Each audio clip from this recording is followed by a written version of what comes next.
இது அப்படியே மார்க்கம் இல்லை என்றால் கொஞ்சம் நிதானமாக சுபகு தொழாமல் தூங்குகின்ற பெற்றோர்கள் நிதானமாக சிந்தித்து பாருங்கள். பாங்கு சொல்லுகின்ற நேரம் wuduவெடுக்க தயாரில்லாத பெற்றோர்கள் கொஞ்சம் சிந்தனை செய்து பாருங்கள். தொழுகையுடைய நேரம் வந்தால் வீட்டிலே முசல்லாவை விரிக்காத அந்த வீட்டை பற்றி சிந்தித்து பாருங்கள். அந்த பிள்ளையும் சுபகில்லாமல் தூங்குகிறது.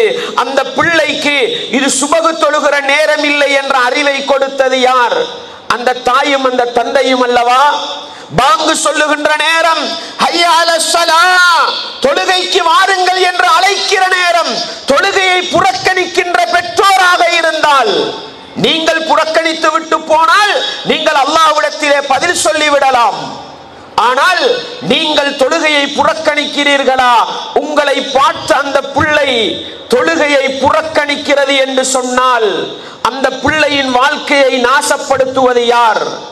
மக்ரிப் தொழுகைக்கு பின்னால் குர்ஆனை எடுத்து ஓத வேண்டிய வீட்டிலே டிவியை திறந்து வைத்துக் கொண்டு சினிமா காட்சிகளை பார்க்கிறோம் என்றால், நாடகத்தை பார்க்கிறோம் என்றால், அந்த பிள்ளைக்கு கொடுக்கின்ற மெசேஜ் என்ன?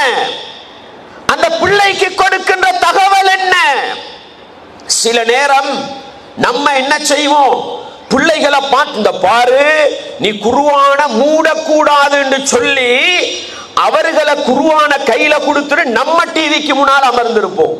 அந்த புள்ள குர்ஆன் ஓதும்ன்றீங்களா நீங்க?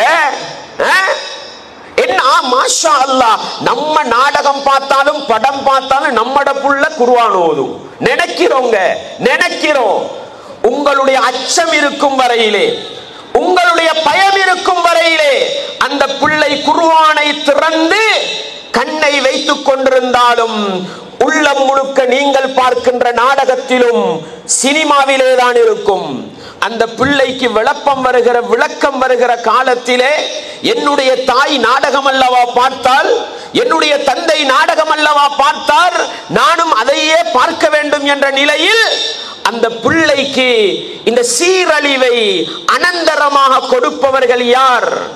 இந்த பெற்றோர்கள் அல்லவா? இதைத்தான் அல்லாஹ்வுடைய தூதர் சொன்னார்கள்.